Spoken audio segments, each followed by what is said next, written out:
प्यारे बच्चों, आज हम सूरदास द्वारा रचित भ्रमर गीत के प्रथम छंद को पढ़ेंगे। इसको पढ़ने से पहले इसका प्रसंग जान लेते हैं। प्यारे बच्चों, भ्रमर गीत सूरदास द्वारा रचित सूर सागर से उद्धृत है। इसमें ये जो भ्रमर गीत का प्रसंग है कि भ्रमर गीत इसे क्यों कहा गया। आप जैसा कि जानते हैं कि श्री कृष्ण बाल्यावस्था तक गोकुल में रहे नंद बाबा और माता यशोदा के पास। फिर बाद में वे कंस के बुलाए जाने पर मथुरा चले जाते हैं। मथुरा जब जाते हैं तो वहाँ उनकी मित्रता उद्धव से होती है। उद्धव नामक एक व्यक्ति से उनकी मित्रता होती है। उद्धव ब्रह्मज्ञानी हैं, निर्गुण निराकार ब्रह्म के उपासक हैं। तो श्री कृष्ण और उद्धव में बातें होते रहती हैं। श्री कृष्ण बार बार ब्रजवासियों की बातें करते थे। माता यशोदा, नंद बाबा, गोप गोपियों, ग्वाल बाल सबकी बातें करते रहते थे। बार बार ब्रजवासियों को याद करते थे। तो चूँकि उद्धव जी ब्रह्मज्ञानी थे, वो ये कहते थे कि वो जानते थे कि श्री कृष्ण जो कोई साधारण मानव नहीं है, साधारण पुरुष नहीं है, वो ईश्वर के अवतार हैं। इसलिए वो कहते थे कि आप भी इस संसार में आकर सांसारिक मोह माया में फंस गए, मोह जाल में फंस गए, जो कि ये उचित नहीं है। उनके अंदर थोड़ा सा अपने ज्ञान का हम भाव हो गया था, अहंकार हो गया था। इसलिए जब भी कृष्ण ब्रज के प्रसंग को छोड़े वो उन्हें समझाते थे। तो उन्होंने कहा कि ब्रजवासियों के प्रति जो हमारा प्रेम है सिर्फ मेरा ही नहीं है, बल्कि ब्रजवासी भी मुझसे बहुत प्रेम करते हैं और वो मेरे विरह में व्याकुल होंगे। और कहते हैं कि आप ऐसा करें कि यदि आप जाकर ब्रजवासियों को समझा देते हैं अपने ज्ञान को तो अच्छा रहेगा। उन्हें समझा देंगे क्योंकि वो मेरे विरह से व्याकुल होंगे, तो बहुत ही बेहतर रहेगा। इसलिए आप वहाँ जाएं और समस्त ब्रजवासियों को, गोपी ग्वाल बाल सबको निर्गुण ब्रह्म का उपदेश दीजिए। उन्हें समझाइए कि वो सांसारिक मोह माया से निकलें। तो जाते हैं उद्धव वहाँ, और वहाँ जाने के बाद योग संदेश, निर्गुण ब्रह्म का ज्ञान और योग संदेश देने के लिए पहुँचते हैं। लेकिन वहाँ जाकर वो स्वयं प्रेम और भक्ति के रंग में रंग कर आते हैं। इस प्रसंग को बहुत से कवियों ने लिखा है। भंवर गीत, भ्रमर गीत, उद्धव प्रसंग, इसके नाम से बहुत से कवियों ने इस प्रसंग पर कविताएं लिखी हैं। तो वहाँ पहुँचने के बाद जब ब्रजवासियों से, गोपिकाओं से उनका सामना होता है तो उनका सारा ज्ञान धरा का धरा रह जाता है और वो भी प्रेम के रंग में रंगे चले आते हैं। देखें, भ्रमर गीत के माध्यम से वास्तव में कवियों ने, कृष्ण भक्त कवियों ने ये दर्शाना चाहा है कि सगुण साकार ब्रह्म की उपासना पद्धति को निर्गुण निराकार उपासना पद्धति से श्रेष्ठ बताने का प्रयास किया है, श्रेष्ठ बताया है, या उसकी श्रेष्ठता स्थापित की है। वास्तव में वो दो गोपी संवाद के माध्यम से यही दर्शाया गया है। गोपियां प्रेम के माध्यम से ईश्वर को पाना चाहती हैं। वो अपने अस्तित्व को मिटाना नहीं चाहती।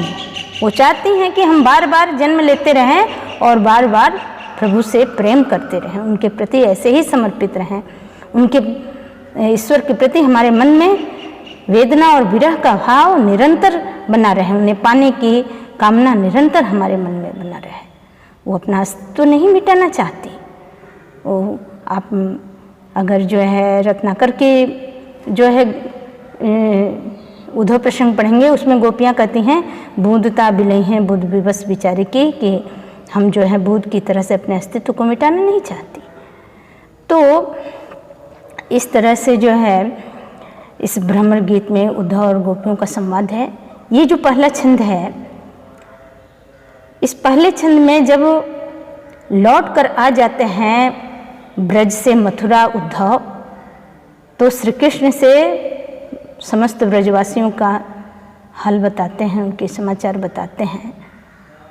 तब श्री कृष्ण भी उनसे ये कहने लगते हैं कि हे उद्धव, हे सखा, मुझे भी ब्रज की बहुत याद आती है, वहाँ की कोई भी चीज़ें हमें भूलती नहीं।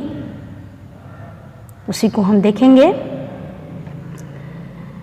उद्धव मोहि ब्रज बिसरत नाही, हंस सुता की सुंदर कगरी, अर कुंजन की छाही।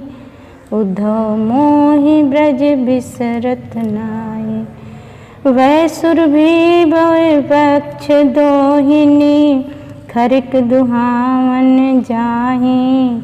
ग्वाल बाल मिल करत कुलाल, नाचत गहि गहि बाही। यह मथुरा कंचन की नगरी, मन मुक्ता हल जाही। जब ही सुरत आवत वा सुख के, जियम गत तन नाही। अनगन भांति करी बहुलीला, जसुदानंद निभाही। सूरदास प्रभु रहे मौन वै, यही कही कही पछताही। उद्धव मोहि ब्रज बिसरत नाही, उद्धव मोहि ब्रज बिसरत नाही। देखिए, कहते हैं श्री कृष्ण उद्धव जी से कि हे उद्धव, मुझे भी ब्रज भूलता नहीं है। उद्धव मोहि ब्रज बिसरत नहीं। यहाँ बिसरत जो शब्द आया है, इसका अर्थ होता है भूलना। मोह यानी मुझे, नाही यानी नहीं, कि हे उद्धव, मुझे भी ब्रज भूलता नहीं है, गोकुल भूलता नहीं है। हंस सुता की सुंदर कगरी, यहाँ हंस सुता का अर्थ है यमुना नदी। यमुना नदी के कई पर्यायवाची हैं, जैसे रवि सुता, रवि तनया, हंस सुता, कालिंदी। तो इसीलिए कहा यहाँ हंस सुता यानी यमुना नदी, कि यमुना नदी का वह सुंदर कगरी, कगरी यानी किनारा, तट, अर कुंजन की छाही और वृंदावन की कुंजलताओं की शीतल छाया, ये कुछ भी हमें भूलता नहीं। वह सुरभि, सुरभि यानी गाय, कि वे गायें, वह बक्ष दोहनी, वे बछड़े, और वो दोहनी, दोहनी यानी दूध निकालने का पात्र, खरिक दुहावन जाही, जिसे लेकर हम दूध निकालने के लिए जाते थे, कि गौशाला में दूध निकालने के लिए जाते थे। यह ग्वाल बाल मिल करत कुलाहल, हम सभी ग्वाल बाल मिल करके कुलाहल मचाते थे, शोर मचाते थे। कुलाहल यानी शोर। नाचत गही गही बाही, और सब एक दूसरे के हाथों में हाथ डाल करके, गही गही यानी हाथ, गही गही बाही यानी हाथों में हाथ डाल करके नृत्य किया करते थे। ये सारी चीजें हमें भूलती नहीं। यह मथुरा कंचन की नगरी, मन मुक्ता हल जाही। कहते हैं श्री कृष्ण कि हे मित्र, यद्यपि यह मथुरा सोने की नगरी है, ये महल सोने से जटित है, मोतियों और मड़ियों से जटित है। मणि मुक्ताहल जाही, मणि और मोतियों से जटित है यह मथुरा नगरी, और सोने के महल हैं। फिर भी जब ही सुरति आवती वा सुख की, लेकिन जब उस सुख की याद आती है, यानी जो समय हमने ब्रज में बिताया, यानी ब्रज के सुखों की याद आते ही जिय मगत तन नाही, मेरा हृदय यहाँ से उब जाता है, या मेरा मन अत्यंत व्याकुल हो जाता है, उद्वेलित हो जाता है। अनगन भांति करी बहु लीला जसुदा नंद निभाए। कहते हैं श्री कृष्ण की हे उद्धव, हे सखा, मैंने अनेक प्रकार की लीलाएं की, अनेक प्रकार की शरारतें की, लेकिन माँ यशोदा और नंद बाबा ने बड़े धैर्यपूर्वक उसे सहा और मेरी नटखट क्रीड़ाओं को उन्होंने सहन किया, बर्दाश्त किया। सूरदास प्रभु रहे मौन होए, यही कह के पछताएं।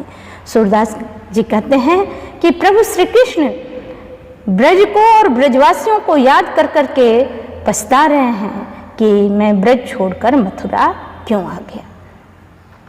फिर से एक बार अर्थ देख लें। कहते हैं श्री कृष्ण कि हे सखा, मुझे ब्रज भूलता नहीं है।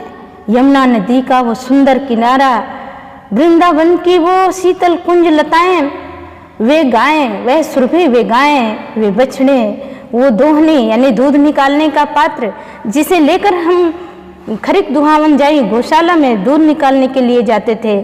सभी ग्वाल बाल मिल करके कोलाहल करते थे, शोर मचाते थे और एक दूसरे की बाहों में बाह डाल करके नृत्य किया करते थे, नाचते थे। यद्यपि यह मथुरा स्वर्णिम नगरी है, सोने का महल है जो मणियों और मोतियों से जटित है, लेकिन जब ब्रज के सुखों की याद आती है तो मेरा मन अत्यंत व्याकुल हो जाता है, जीव उमगत तन नाही, और जो है उद्वेलित हो जाता है। मैंने अनेक प्रकार की शरारतें की, अनेक लीलाएं की, जिसे माँ यशोदा और नंद बाबा ने धैर्यपूर्वक हर्षपूर्वक सहन किया। और ये सारी बातें याद करके प्रभु श्री कृष्ण मौन हो जाते हैं और यह कह करके पछताते हैं कि मैं ब्रज छोड़कर मथुरा क्यों आ गया। तो इसका काव्य सौंदर्य देख लेते हैं। इसमें श्री कृष्ण का जो भावुक हृदय है और उनके सात्विक भावों की अभिव्यंजना हुई है। ब्रज की इस नृत्यों ने श्री कृष्ण को बिल्कुल व्याकुल कर दिया है। इस पद्य की जो भाषा है वो ब्रज भाषा है।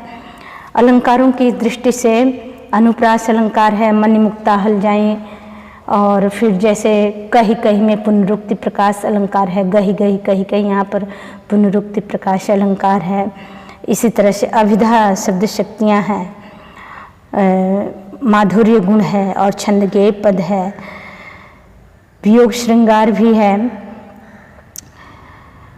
और इससे संबंधित प्रश्न कि प्रभु श्री कृष्ण क्यों पछता रहे हैं, इसलिए कि वो ब्रज को याद कर रहे हैं, ब्रजवासियों को, अपने सखाओं को याद कर रहे हैं, इसलिए पछता रहे हैं।